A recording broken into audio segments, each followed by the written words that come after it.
예수님을 어떤 분으로 알아야지 우리가 외로움의 문제를 해결할 수 있을까요? 멀찍이 따라갈 분으로 알고 있는 사람이 있습니다. 멀찍이라는 것은 도망갈 거리를 확보하고 끊어지지 않을 정도의 관계이 부정적인 관계를 유지하며 가는 사람이 있습니다. 주님과의 사랑은 거리와 비례합니다. 우리의 신앙 여정은 때로는 미행과 동행이 교차하는 순간들로 가득합니다. 미행은 하나님께서 우리의 삶을 인도하시는 방식 중 하나일 수 있습니다.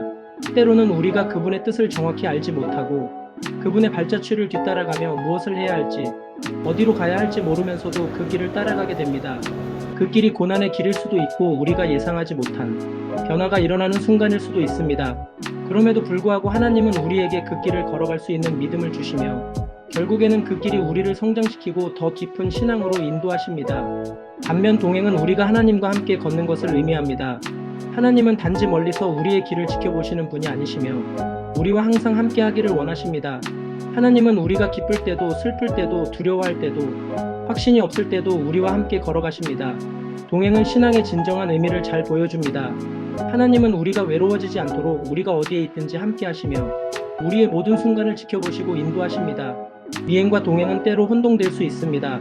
우리는 때로 하나님께서 왜 이렇게 인도하시는지 알지 못할 때도 있지만 믿음으로 그 길을 걸어갈 때 결국 하나님은 우리에게 필요한 모든 것을 채워주시며 우리를 그분의 뜻을 이루는 길로 인도하십니다.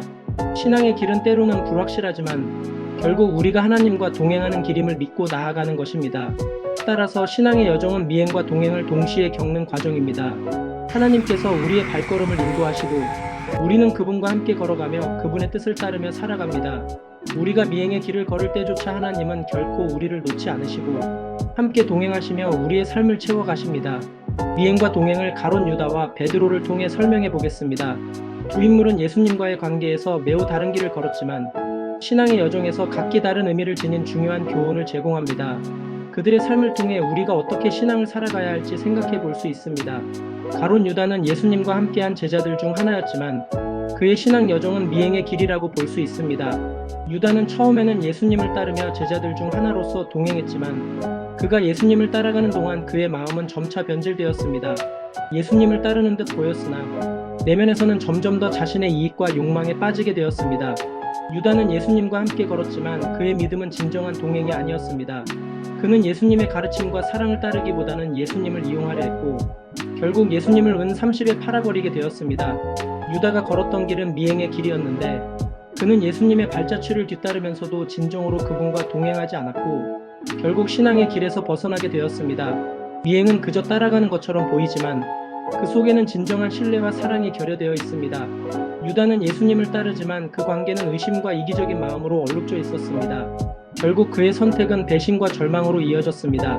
미행은 외적으로는 예수님을 따르는 듯 하지만 내적으로는 그분과의 관계가 결여된 상태로 계속 가는 길입니다.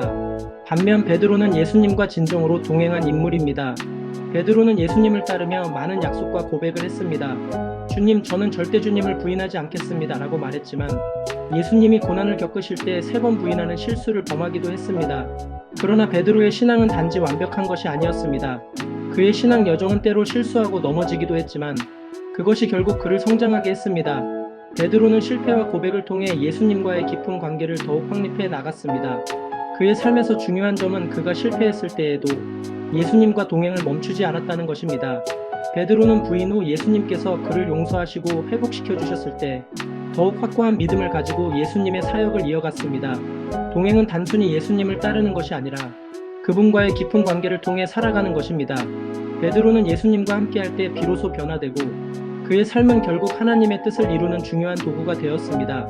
그는 예수님을 진정으로 따르며 그분과의 동행을 통해 자신의 신앙을 더욱 확고히 했습니다. 우리의 신앙도 마찬가지입니다. 때로는 미행처럼 예수님을 따라가는 것처럼 보이지만 진정한 동행이 아니라면 우리의 신앙은 공허할 수 있습니다. 그러나 진정으로 예수님과 동행하는 신앙은 실수와 고통 속에서도 예수님과의 관계를 더욱 깊게 하고 결국 하나님의 뜻을 이루는 길로 나아가게 됩니다. 미행과 동행은 신앙의 중요한 차이를 보여줍니다. 가룟 유다의 길은 미행의 길이었고 베드로의 길은 동행의 길이었습니다. 우리가 예수님과 동행하기를 원한다면 우리의 신앙이 외적인 행동에 그치지 않고 내면의 변화와 깊은 관계 속에서 지속되어야 합니다. 베드로처럼 예수님과 동행하려면 몇 가지 중요한 자세와 태도가 필요합니다. 베드로는 신앙 여정에서 여러 번 실수했지만 그가 예수님과 진정으로 동행한 이유는 겸손, 회개, 끝없는 헌신 때문이었습니다. 그가 보여준 동행의 길을 따라가려면 어떤 점을 염두에 두어야 할까요? 첫째, 진실된 고백과 마음의 변화가 있었습니다. 베드로는 처음 예수님을 만났을 때 주님, 저는 죄인입니다 라고 고백하며 예수님의 은혜를 인정했습니다. 이 고백은 단순히 입으로 하는 말이 아니라 자신의 부족함과 연약함을 깊이 깨닫고 예수님을 의지하려는 마음의 변화였습니다. 우리가 예수님과 동행하기 위해서는 진실된 마음으로 그분을 따르기로 결단하고 우리 자신의 부족함을 인정해야 합니다. 자기 의를 내세우는 것이 아니라 겸손하게 예수님의 은혜를 받아들이는 것이 중요합니다. 둘째, 실수와 실패를 두려워하지 않아야 합니다. 베드로는 예수님을 부인한 후 크게 절망했지만 예수님께서 그를 찾아가 용서해 주셨습니다. 베드로의 동행은 실패와 실수의 연속이었지만 그 실수 속에서도 예수님과의 관계는 깊어졌습니다. 동행은 항상 완벽한 길이 아니며 우리는 실수할 수 있습니다. 그러나 실수에 좌절하지 않고 그 속에서 예수님의 용서와 회복을 경험하는 것이 중요합니다. 셋째, 매일의 대화와 기도가 필요합니다. 베드로는 예수님과 매일 함께 걸었고 예수님께 질문하고 배우며 시간을 보냈습니다. 그와의 대화는 단순히 물리적인 동행이 아닌 깊은 교제와 나눔이었습니다. 우리가 예수님과 동행하기 위해서는 매일 그분과의 교제, 즉 기도와 말씀 묵상을 통해 그분과 대화하는 시간이 필요합니다. 이렇게 해야만 우리가 예수님의 뜻을 따라 살아갈 수 있습니다. 넷째로, 하나님의 뜻에 순종하기로 결단해야 합니다. 베드로는 예수님을 따라가며 종종 그분의 뜻을 이해하지 못했지만 결국 그는 순종하는 마음을 가지고 예수님의 명령을 따랐습니다.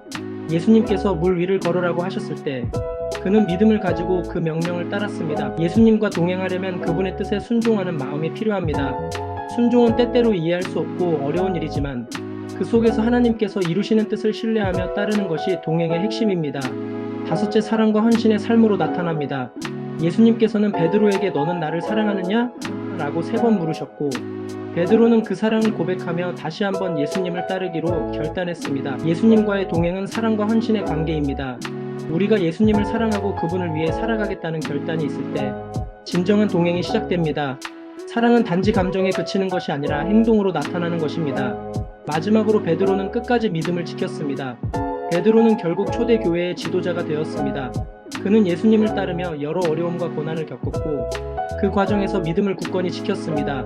동행은 한순간의 감정이나 열정에 그치는 것이 아니라 끝까지 믿음을 지키는 것입니다. 믿음이 흔들릴 때마다 예수님을 의지하고 그의 인도하심을 따르며 나아가는 삶을 살아가야 합니다. 베드로처럼 예수님과 동행하려면 단순히 예수님을 따르는 것 이상으로 진심 어린 고백, 겸손한 마음, 실패 속에서도 다시 일어나는 용기, 기도와 말씀으로의 지속적인 교제, 순종, 사랑으로 나아가는 삶이 필요합니다. 베드로는 예수님과 함께 걷는 동안 여러 번 실수했지만 그 실수 속에서 더욱 예수님을 의지하고 예수님과의 관계를 깊게 만들어갔습니다. 우리가 예수님과 동행하고자 한다면 그분을 매일 따르며 사랑과 순종으로 그 길을 걸어가야 합니다. 반면 가룟 유다처럼 되지 않으려면 우리가 신앙의 길에서 가지 말아야 할 중요한 교훈들을 배우고 그 길을 피할 수 있도록 신중하게 살아가야 합니다. 유다는 예수님과 함께했고 많은 기적을 목격했으며 제자로서의 직분도 가졌지만 결국 배신과 절망의 길로 갔습니다. 그럼 우리가 유다의 길을 피하기 위해 실천해야 할 몇 가지 중요한 태도를 살펴보겠습니다. 첫째, 겸손하게 예수님을 따라야 합니다. 유다는 처음에는 예수님을 따르기 시작했지만 점차 자신의 욕망과 이익을 앞세우기 시작했습니다. 그는 예수님의 가르침보다 자신의 이득을 추구했습니다. 우리가 가룟 유다처럼 되지 않으려면 겸손한 마음으로 예수님을 따르는 것이 중요합니다. 신앙은 우리가 얻을 것이 아니라 하나님을 경배하고 그분의 뜻을 이루는 길임을 항상 기억해야 합니다. 자기중심적인 신앙은 결국 배신으로 이어질 수 있음을 경고합니다.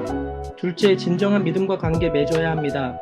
유다는 예수님과 함께했던 시간 동안 겉으로는 동행했지만 그의 마음속에는 진정한 믿음이 없었습니다.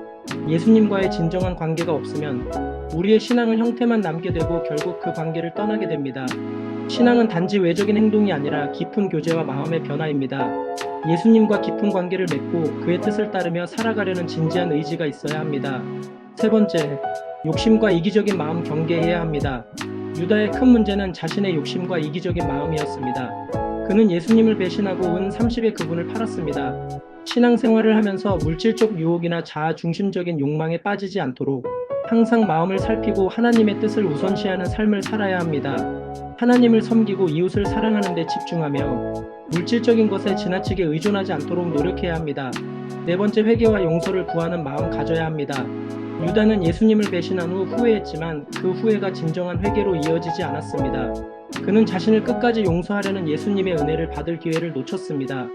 우리는 실수하고 죄를 지을 수 있지만 회개하고 예수님께 용서를 구하는 마음을 가져야 합니다. 회개는 하나님과의 관계를 회복하는 길이며 진정한 회개와 용서의 마음을 가지고 살아간다면 유다처럼 절망에 빠지지 않을 수 있습니다. 다섯째, 신앙의 공동체와 함께 걸어야 합니다. 유다는 홀로 독단적으로 결정을 내렸고 그 결정이 자신을 파멸로 이끌었습니다. 신앙 공동체와 함께 걸어가는 것이 중요합니다. 우리는 신앙의 여정에서 서로를 격려하고 함께 기도하며 믿음을 나눠야 합니다. 그럼으로써 혼자서 죄의 길을 갈 위험을 줄이고 서로를 돕는 신앙 공동체 안에서 성장할 수 있습니다. 마지막으로 끝까지 믿음을 지키는 것이 중요합니다.